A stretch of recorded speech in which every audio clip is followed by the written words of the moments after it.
Bonjour à tous, c'est Claire, bienvenue dans cette vidéo où je vais vous présenter l'oracle des déesses d'Aurore Widmer qui est illustré par Marion Blanc. Alors j'ai hésité à le présenter parce que je suis pas très... j'ai du mal à avoir du recul sur les oracles sur les déesses parce que j'ai des oracles sur les déesses que j'adore et du coup je suis souvent extrêmement critique sur ces oracles-là. Donc je vais quand même vous le montrer parce que je trouve que c'est intéressant et qu'il y a plein de gens qui sont intéressés aussi pour travailler sur ces énergies de déesse, donc sur les énergies féminines. Voilà, donc je pense que c'est aussi bien de voir la diversité de ce qui existe. Et puis il y a des choses que moi j'aime beaucoup et puis que d'autres aiment moins, et vice-versa. Mais là, voilà, il y a un travail sur les déesses et c'est une addition intéressante pour travailler sur ce thème-là. Alors, on a un petit sachet qui est en tissu, donc c'est sympa. Bleu ciel. À l'intérieur de la boîte, on a une petite lune, un livre, des cartes avec une tranche dorée, un dos avec du doré. Donc si vous aimez tout ce qui est hyper brillant, ça va vous plaire. Hop. Et puis, alors, on va regarder le livre.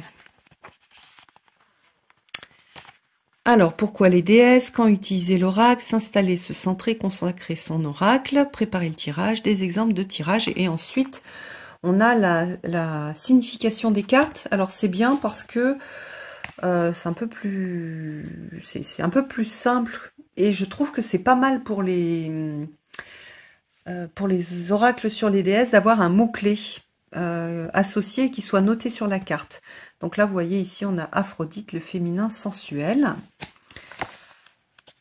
Hop, alors une petite, donc la petite introduction. Bon, ça c'est assez classique, hein.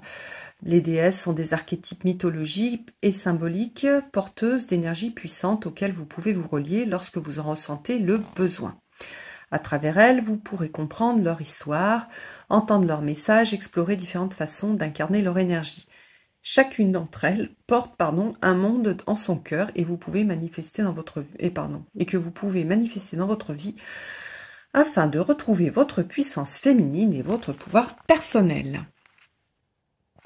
Donc, comment est-ce qu'on tire les cartes? Des exemples de tirage avec, par exemple, ici, faire un point sur sa vie actuelle. C'est pas mal. Comme il y a des mots-clés, justement, c'est plus facile de faire des tirages avec plusieurs cartes. Donc, par exemple, la première, l'énergie dans laquelle je me trouve à présent, ce que je suis invitée à mettre en place, le point d'attention ou le piège à éviter, l'énergie que je porte qui peut me soutenir et l'issue potentielle. Donc voilà, rééquilibrer mes énergies, le tirage en croix.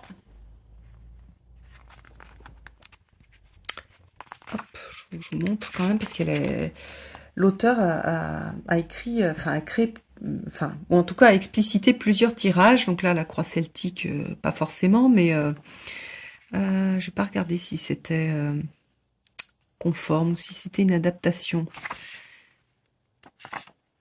Pareil, le tirage en croix. Oui, si c'est à peu près la même chose. Et là, guidance synthétique. Alors, passé, présent, futur. Et puis, le message du jour. Alors, après, au niveau des cartes, on a par exemple ici Aphrodite, comme je vous l'ai montré. Une représentation de la carte. Je reconnais et j'accueille la beauté qui se trouve déjà en moi. Son histoire, ça c'est très sympa, c'est très intéressant. Alors, Aphrodite... beaucoup de gens la connaissent, mais il y en a d'autres pour lesquels je trouve que c'est intéressant de revenir sur l'histoire. Son message, donc il est temps de renouer avec votre corps, avec son mouvement et toute la passion qui sommeille en vous.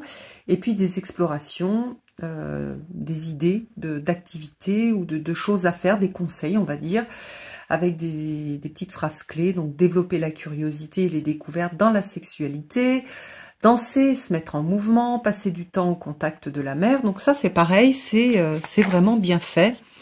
Je trouve le livre bien écrit, il est simple, facile d'accès pour les débutants. On travaille donc avec ces archétypes. C'est plutôt, je trouve, un jeu de développement personnel si on veut travailler si on veut aller à la rencontre des divers archétypes qui sont présentés et qu'on va les chercher en soi. Aller chercher l'Aphrodite en soi, aller chercher l'Artémis en soi. Ça, c'est très intéressant comme type de travail. Donc voilà, basse-tête, hop, à propos de l'auteur et à propos de l'illustratrice. Alors maintenant, je vais vous montrer les cartes. Alors, elles sont mates. Et voilà, elles sont mates. On sent les incrustations là de doré derrière. Elles ont ces dessins qui font un petit peu sorcière. Et puis, on a ce style graphique qui est plutôt donc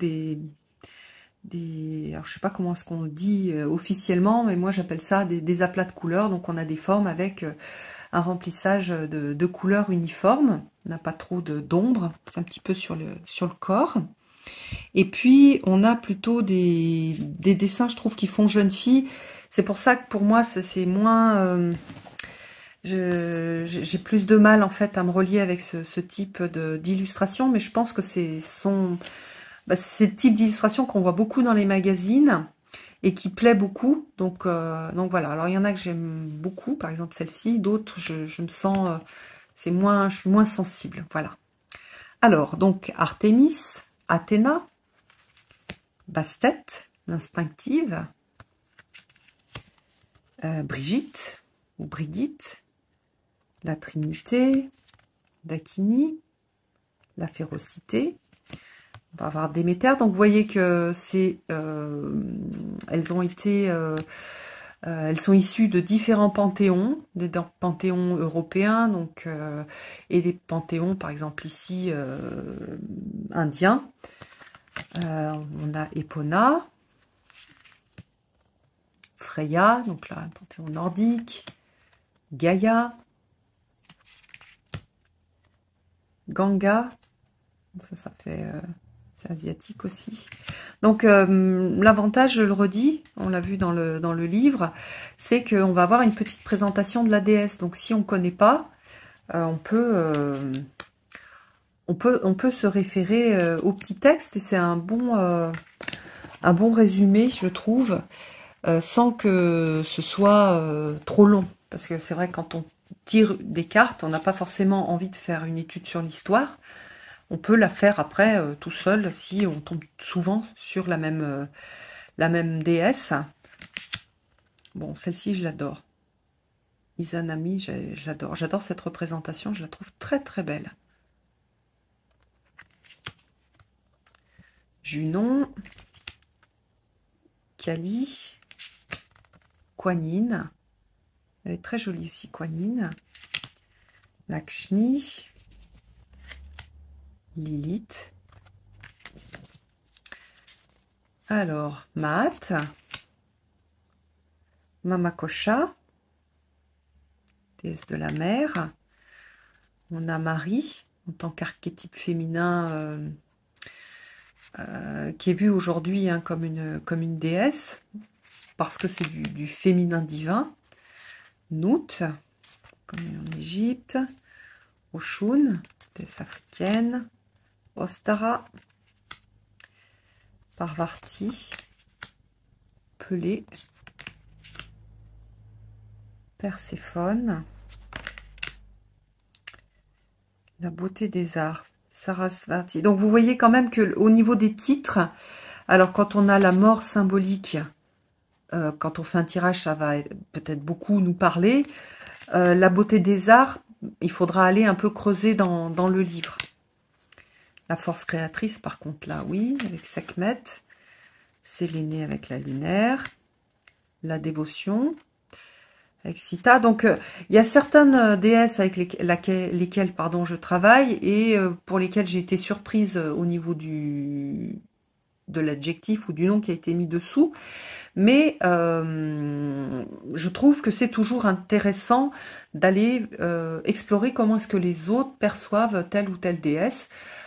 Ça, je trouve très riche, et ça permet d'étendre sa vision personnelle sur une déesse. Voilà. Dimanja. Donc voilà pour ce jeu. J'espère qu'il vous a plu et puis qu'il vous a inspiré. Donc voilà, on a un travail intéressant qui est proposé sur ce thème de déesse. Donc voilà, je suis très contente finalement de vous l'avoir présenté, parce qu'il n'y en a pas énormément qui ont été réalisés en français. Donc c'est aussi intéressant d'avoir une écriture d'auteurs français. On a une façon d'écrire et de voir les choses aussi parfois un peu différentes, donc c'est toujours très riche. Je vous embrasse tous et je vous donne rendez-vous pour une prochaine vidéo. À bientôt!